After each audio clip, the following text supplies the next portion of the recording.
That fresh morning. That fresh morning. Gina, tu appelles la musique là comment? La musique qui nous emmène en prison. Mosley, on parle de politique ce matin. Oui, nous parlons de politique pour revenir, ou du moins pour parler de l'actualité qui va occuper quand même la scène durant toute cette semaine ou encore les jours à venir, parce qu'il s'agit d'une situation qui pourrait plus ou moins être quand même assez, on va dire, houleuse pour le monde politique national, parce que vous savez qu'il y a le 9 mai, l'exécutif, donc le gouvernement, a présenté au niveau du Parlement une loi, notamment la loi de riposte contre les catastrophes naturelles. Et cette loi-là avait pour ambition de, selon ce qui a été présenté, avait pour ambition de pouvoir s'inscrire dans une logique qui renforcerait, par exemple, la capacité du gouvernement à décider d'un certain nombre de choses en période de catastrophe sanitaire ou encore en situation de difficulté comme celle qu'on connaît aujourd'hui. Et vous savez qu'il y a une loi qui existe depuis 1990 qui consacre l'état d'urgence dans notre pays et qui est également inscrit dans la Constitution, notamment l'article 25 de la Constitution. Alors, il se trouve que le fait que le Parlement ait voté cette loi pose problème aujourd'hui.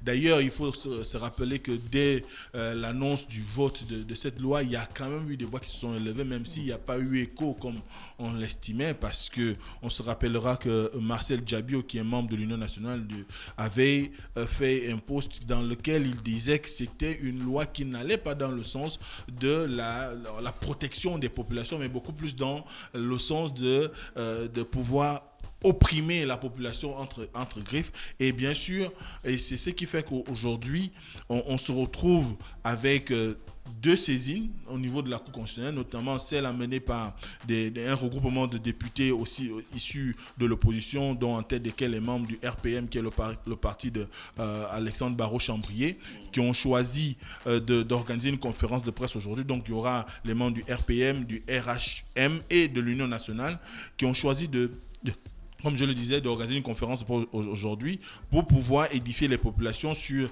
cette situation. Mais il y a également la saisine initiée par le collectif Appel à Agir. Vous vous rappellerez qu'il s'agit d'un collectif qui a été mis en place par 10 personnalités de la vie publique nationale. On a par exemple l'avocat Ange-Kevin Zigou, on a Marc Ona, on a Zibé Yahweh, qui est Zibé Ebayar, qui est le député de Mindig. On a également le député du canton Bissok.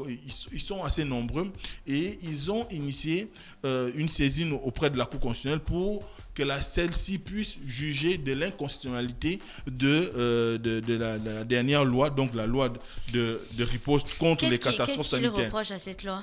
Alors, ce qu'il lui reproche, c'est ce que je disais en prélude, c'est que cette loi est liberticide. Liberticide parce qu'elle prive, voilà, elle prive de liberté. Voilà, elle met en avant la privation des libertés pour les populations et que, notamment en ce qui concerne les articles 3 et 4, et que de cette loi n'est rien d'autre qu'une copie de ce qui avait déjà été voté. Il vous souviendra en avril, notamment la loi sur l'état d'urgence que les députés avaient refusé d'amender sur 3 mois et qu'ils avaient choisi de reconduire les 15 jours. Mais certainement que dans la réflexion du gouvernement, il était quand même assez barbant de constater qu'ils auraient à aller chaque 15 jours devant le Parlement pour pouvoir demander à ce qu'il y ait prolongation de l'état d'urgence.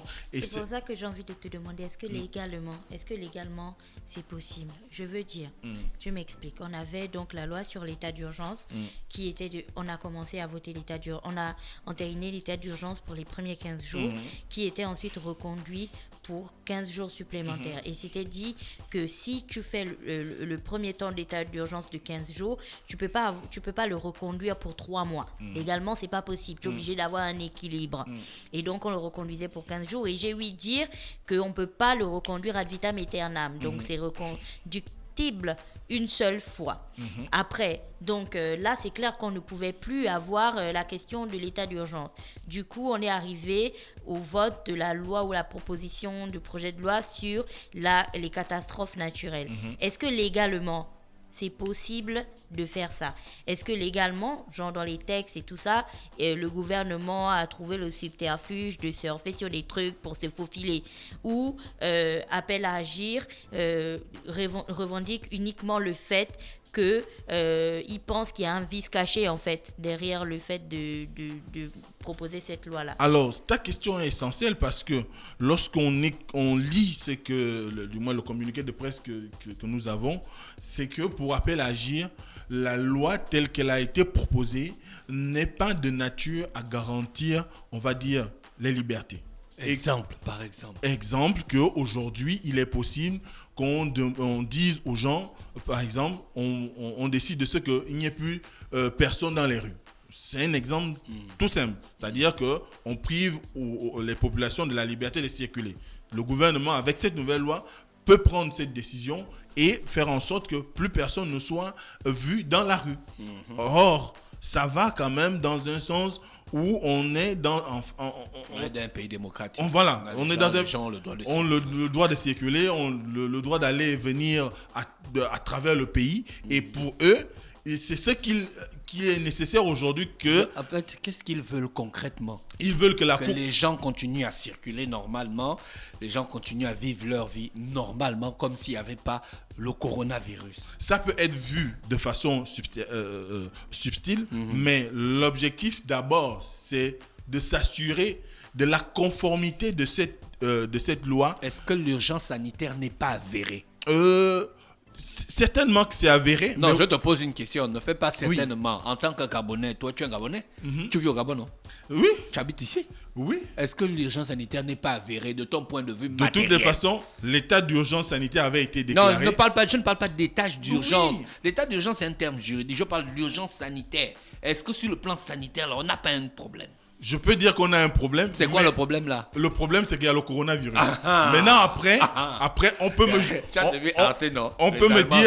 on pourrait me renvoyer l'idée selon laquelle je ne suis pas apte à juger de... Non, on ne t'a pas demandé l'opinion politique nationale. Toi et moi, on parle en tant que des Gabonais, on est des frères. Bien sûr. On se connaît.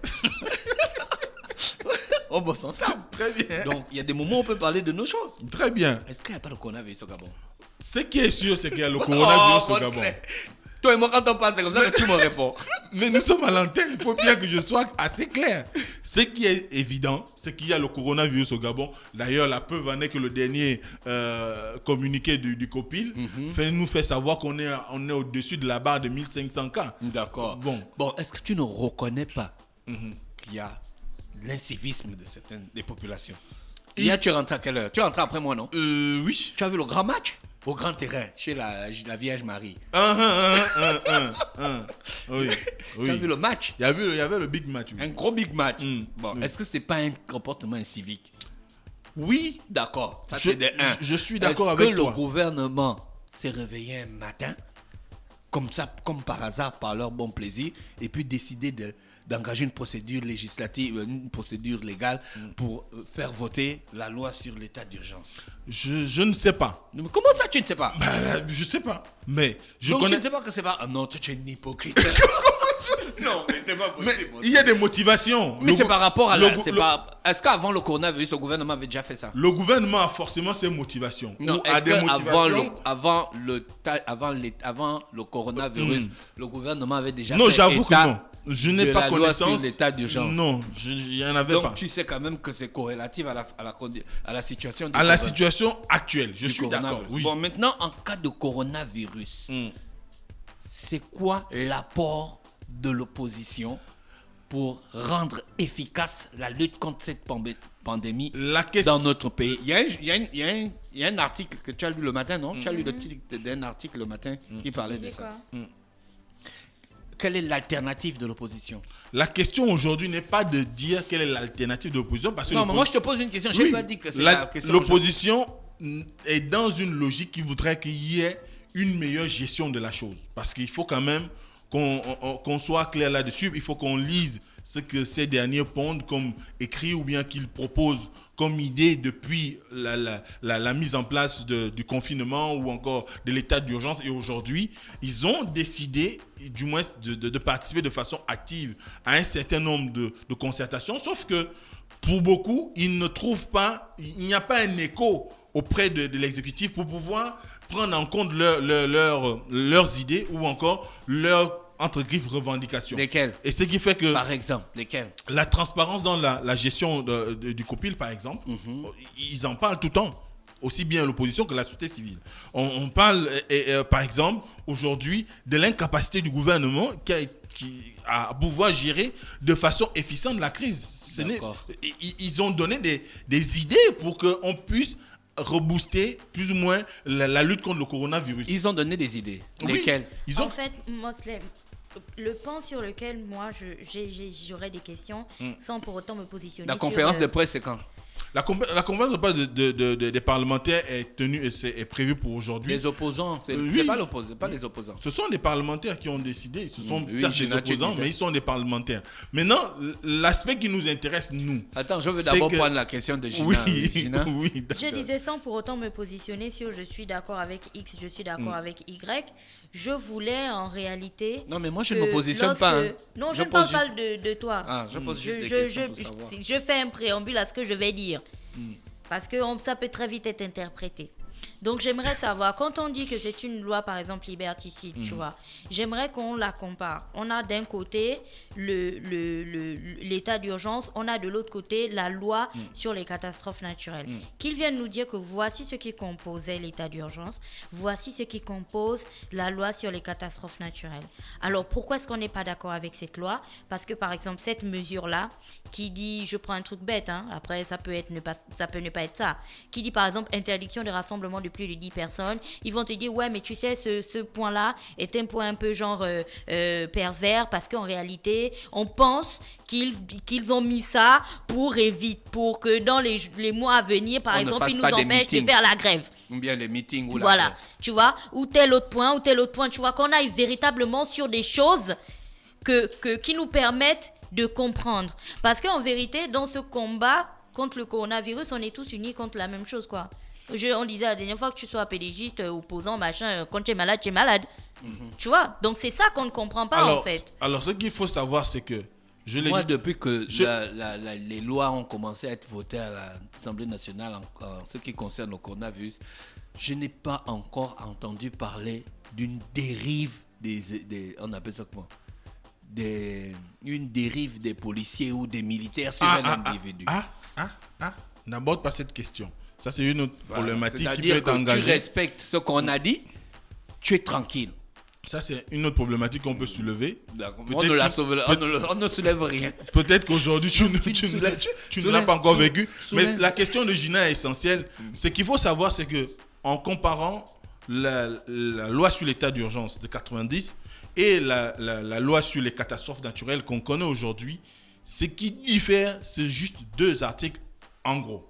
C'est l'article 3 et l'article 4. Et dans ces articles 3 et 4, il est mentionné que l'exécutif, donc le gouvernement, peut décider de, par exemple, asseoir l'état d'urgence à tout moment, dès que le besoin se fait sentir. Et vous savez ce qu'il y a derrière l'état d'urgence. Ça, c'est de façon résumée que je dis ça. Et si vous savez ce qu'il y a derrière l'état d'urgence, c'est qu'il y a privation de tout type de liberté. D'abord, on l'a vécu ici. On a fait le confinement total. Tout le monde sait ce que ça... Quand on me grondait là. Voilà. Quand tu venais ici énervé. Donc, voilà. Je sors de chez moi. Là, j'ai mon gros. Voilà.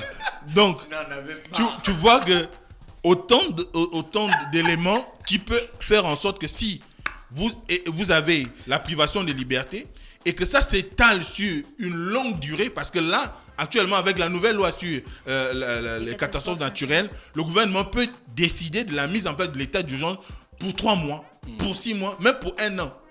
Parce qu'ils ont maintenant toute la latitude. Et c'est ce qui fait aujourd'hui que ça trouve de l'opposition. C'est pourquoi l'opposition et la société civile s'inscrivent désormais dans une logique de contestation. Parce qu'il faut le dire, un parlementaire, d'ailleurs, l'honorable Edgar Owonondong, qui je disais député de Bissok, avait fait une tribune là-dessus pour dire qu'il ne comprenait pas comment ses collègues de la majorité ont pu accepter une telle proposition de loi. Et il faut souligner que cette loi a été votée en urgence.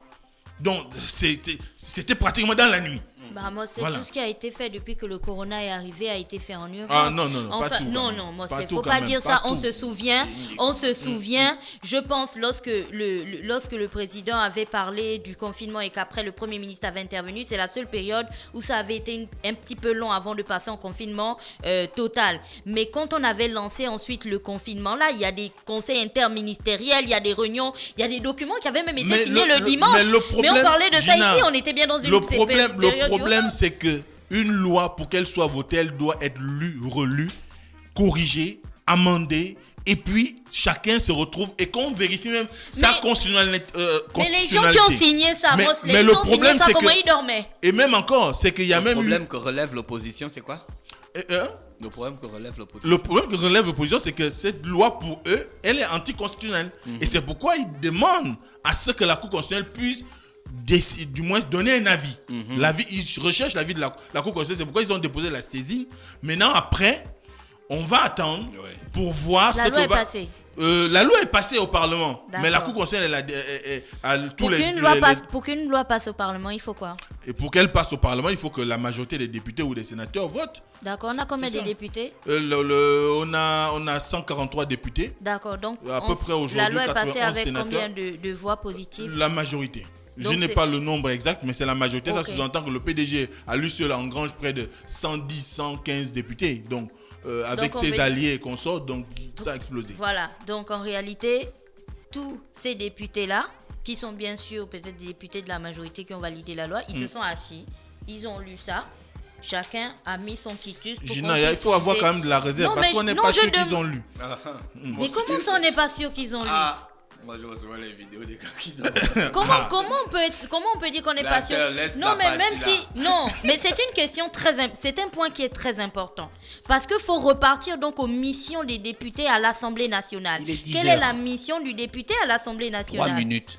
Mosley, il te reste 4 secondes. Donc, dès cet Conclue. instant, pourquoi je dis qu'il faut rester sur Mosley la réserve? conclut. Parce que lorsqu'on a des parlementaires Mosley qui se conclut. lèvent pour dire qu'ils ont la loi qui a été votée n'est pas une loi qui permette à ce que les gens soient dans une situation de liberté, du respect de la démocratie, eh bien, il faut faire attention. Parce que c'est le même problème qui s'oppose désormais, même dans les grandes démocraties, par exemple en Suisse, où les gens se sont levés pour dire qu'ils ont besoin qu'il y ait un retour à la normale, qu'on lève l'état d'urgence qui a été décrété là-bas. Et c'est un mouvement qui aujourd'hui fait, C'est du moins, en train de est prendre né. de l'ampleur Voilà, dans c'est le en train de monde prendre l'ampleur dans le monde entier. Et je crois que ce n'est pas anodin. Certainement que la population ne mesure pas l'importance d'une telle loi, ne mesure pas ce qui se cache derrière, mais la réalité, c'est qu'aujourd'hui, les députés doivent faire attention lorsqu'ils choisissent de donner un certain nombre de pouvoirs à l'exécutif, parce que parfois, on est tenté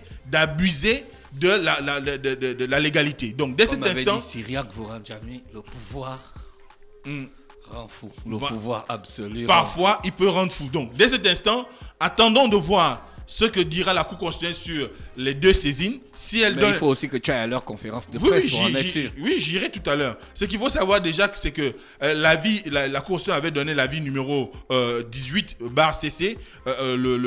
C'était un avis contre. Mais, à la grande surprise, les députés ont quand même choisi de voter cette loi. La Cour constitutionnelle s'était déjà prononcée sur la question. Donc, là, il y a deux saisines. On espère tout simplement qu'il y aura un J'attends la retour. fin du match. Et puis, on verra ce que ça va donner. D'accord, merci Mosley qui était avec nous ce matin sur les 104.5 Urban FM, la station urbaine dans le Fresh Morning, le réveil matinal, le plus haut de la capitale sur la radio, la plus haute de la capitale, il est exactement 10h, nous sommes le 20 mai 2020. On s'est dit bye bye, on se retrouve vendredi lorsqu'il sera exactement 7h parce que Gina, demain c'est... Demain, c'est C'est une fait. journée fériée. On va célébrer l'Ascension. Et donc, Ah bon? c'est une journée fériée, chômée et payée Payée. sur toute l'étendue du territoire. D'accord, ok. Merci Gina qui était avec nous rappeler qu'on a la masse commune. On a la masse commune internationale avec le PMUG. Je viens de créer mon compte. Je viens de Non, créer tu as mon dit que compte tu vas sur expliquer le... ça vendredi. Non. Oui, non, je dis juste, je viens de créer mon compte sur le site du PMUG. Donc vendredi, je vais vous dire un petit peu les différentes Et t'as étapes. un match de peut jouer. Les différentes étapes Non, à tout le respecter. monde. Bien sûr, tout le monde. Et donc, si vous jouez à la masse commune internationale, vous pourrez gagner les 325 millions de francs CFA qui sont mis à disposition le samedi et le dimanche.